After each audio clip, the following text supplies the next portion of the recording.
माधुरी हत्तीनीला परत आणण्याबाबत मुख्यमंत्री फडणवीसांसोबत महत्त्वाची बैठक पार पडणार आहे। मुख्यमंत्री वनतारा आणि मठाच्या प्रतिनिधींशी चर्चा करतील। माधुरीला परत आणण्यासाठी कायदेशीर बाबींची सुद्धा चाचपणी केली जाणार आहे। माधुरीला परत आणण्यासाठी कोल्हापूरकरांची आंदोलनं खरं तर सुरूच आहेत। पदयात्रा झालेली आहे आणि आज कोल्हापूरकर महामोर्चा सुद्धा काढणार आहेत। ही दोन दृश्य आपण बघू शकतोय। आज महत्त्वाची बैठक मुख्यमंत्र्यांची या प्रश्नाबाबत पार पडेल। नेमकं काय घडतं या बैठकीमध्ये हे बघणं सुद्धा महत्त्वाचं ठरेल। पदयात्रा कोल्हापूरमध्ये काल निघालेली होती, आज कोल्हापूरमध्ये महामोर्चा निघणार आहे। यामध्ये सुद्धा कोल्हापूरकरांची प्रचंड गर्दी सुद्धा बघायला मिळेल। तर गडिंग्लजमध्ये हा मोर्चा निघणार आहे। महामोर्चाचं आयोजन केलं गेलेलं आहे। आज कोल्हापूरमध्ये या महामोर्चाचं आयोजन केलं गेलं आहे। सोबतच महत्त्वाची अपडेट म्हणजे याच प्रश्नाबाबत माधुरीबाबत मुख्यमंत्र्यांची बैठक सुद्धा मुंबईमध्ये पार पडेल।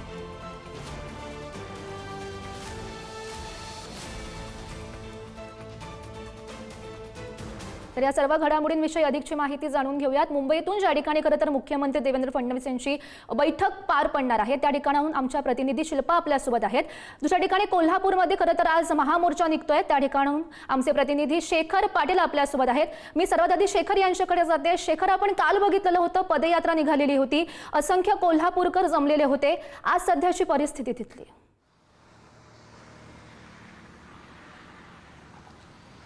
गौरी, बरोबर आहे।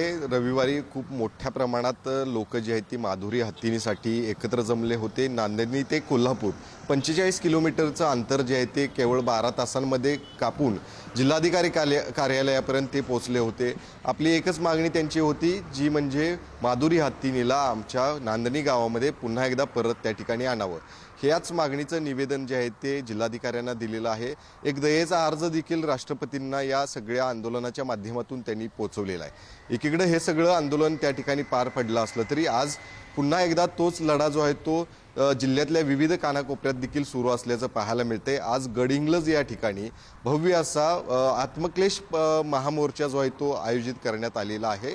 गडिंग्लज, चंदगड आणि आजरा या 3 तालुक्यातील सर्वच नागरिकांनी या मोर्चामध्ये सहभागी व्हावं असं आवाहन करण्यात आलेलं आहे। त्यामुळं निश्चितच कोल्हापूरमध्ये ज्या पद्धतीनं मोठ्या प्रमाणात नागरिक जे आहेत ते माधुरी हत्तीनीसाठी एकत्र जमले होते, त्याच पद्धतीनं आज गडिंग्लज या ठिकाणी जो मोर्चा होणार आहे त्या ठिकाणी देखील मोठ्या प्रमाणात नागरिक जमतील अशी शक्यता वर्तवण्यात आलेली आहे। त्यामुळं निश्चितच आजच्या या मोर्चाकडे आपल्या सगळ्यांचं लक्ष असणार आहे। त्यामुळं या सगळ्या मोर्चाच्या अनुषंगाने या सगळ्या जनरेट्याच्या माध्यमातून शासन नेमकं काय आता पावलं उचलणार आहे हे पाहणं गरजेचं आहे। आणि निश्चितच मुंबईमध्ये देखील आज बैठक सुरू आहे आणि त्या मुंबईच्या बैठकीत देखील काय नेमकी घडामोड समोर येते, नेमकी काय निर्णय समोर येतो हे देखील पाहणं गरजेचं असणार आहे। नक्कीच शेखर, खरं तर कोल्हापूरकर मोठ्या संख्येने आज जमण्याची शक्यता आहे। दुसरीकडे खरं तर मुंबईमध्ये मुख्यमंत्र्यांची या संदर्भात बैठक पार पडणार आहे, तिथे नेमकी परिस्थिती काय आहे जाणून घेऊयात आमच्या प्रतिनिधी शिल्पा यांच्याकडून। शिल्पा, आपण बघू शकतोय खरं तर कोल्हापूरकर आक्रमक झालेले आहे, तिथे महामोर्चा निघतोय। दुसरीकडे आज होणारी ही बैठक, नेमकं काय घडू शकतं?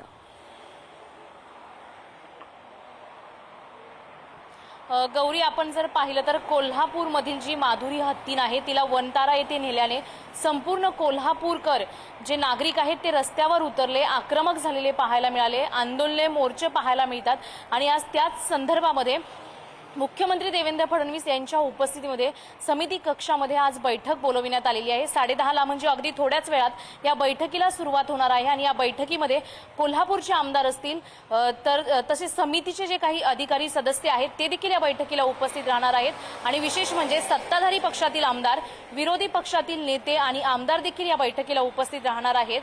आणि कोल्हापूरकरांनी जी सातत्याने मागणी केली आहे की माधुरी हत्तीनीला पुन्हा कोल्हापूरमध्ये आणा, ही सातत्याने जी मागणी केलेली आहे त्या मागणीवर ही आज बैठक बोलविण्यात आलेली आहे।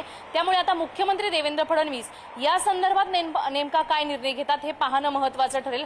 मात्र सत्ताधारी आणि विरोधी पक्षातील नेते, आमदार हे देखील या बैठकीला उपस्थित आहेत। कोल्हापूरमधील आमदार आणि समिती किंवा मठातील बैठकीमध्ये काय घडतं, काय निर्णय घेतला जातो हे बघणं महत्त्वाचं ठरणार आहे।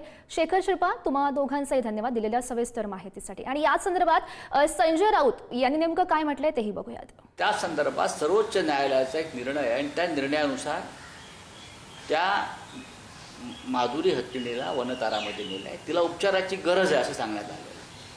आता हा निर्णय सर्वोच्च न्यायालय घेऊ शकेल। मुख्यमंत्र्यांनी बैठक घ्यावी, लोकभावनांचा आदर करावा, पण एका हत्तीणीसाठी जनता रस्त्यावर येते.